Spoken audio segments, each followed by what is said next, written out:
Property can be a great investment and a great way of generating income. It can also be a lot of headache. So here we go through the pros and cons of investing in property.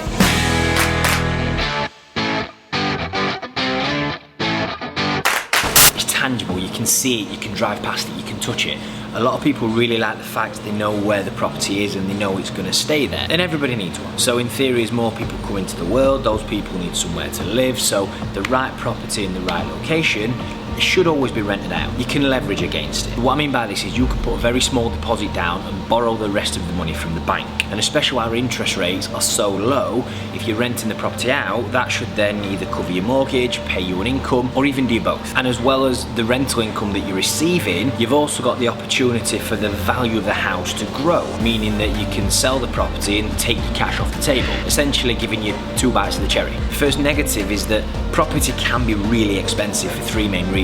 Fees, taxes, maintenance. So when you're buying or selling a property, you've got solicitors' fees, you've got surveyors' fees, you've got estate agents' fees, and you've got mortgage fees, which will roll into 4 figures. If you're then renting that property out, most people would feel more comfortable doing it through a letting agency, a company that manages everything for you. Again, they want their cut, typically around 10%. Then you've got tax. Tax when you buy a property, tax when you rent it out, and tax when you sell it. And also, last but not least, maintenance. A house is a big and sometimes old thing. Things do go wrong. I had a boiler blow up on me in January, that cost me 4 grand. The walls will need a lick of paint, the carpets will need replacing every few years. And heaven forbid something major goes wrong, such as the roof needs replacing. You've also got the added risk of a dodgy tenant, which unfortunately I fell victim to this as well. I had a guy that refused to pay me rent and it took me 6 months to get him out of the house. When he left, he absolutely trashed it. Again, a costly experience and one I'd not wish on anyone. It's also very inflexible. If you need to raise some cash on your property, you can't just sell a room off. You either got to remortgage it or sell it, which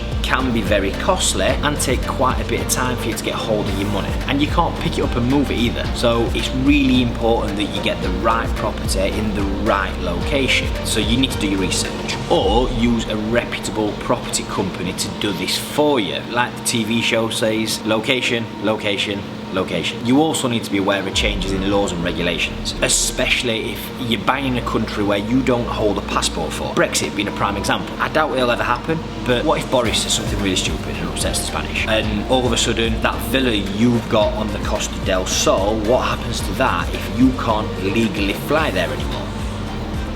So there you have the pros and cons of investing in property.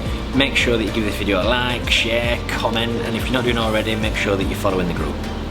See you soon.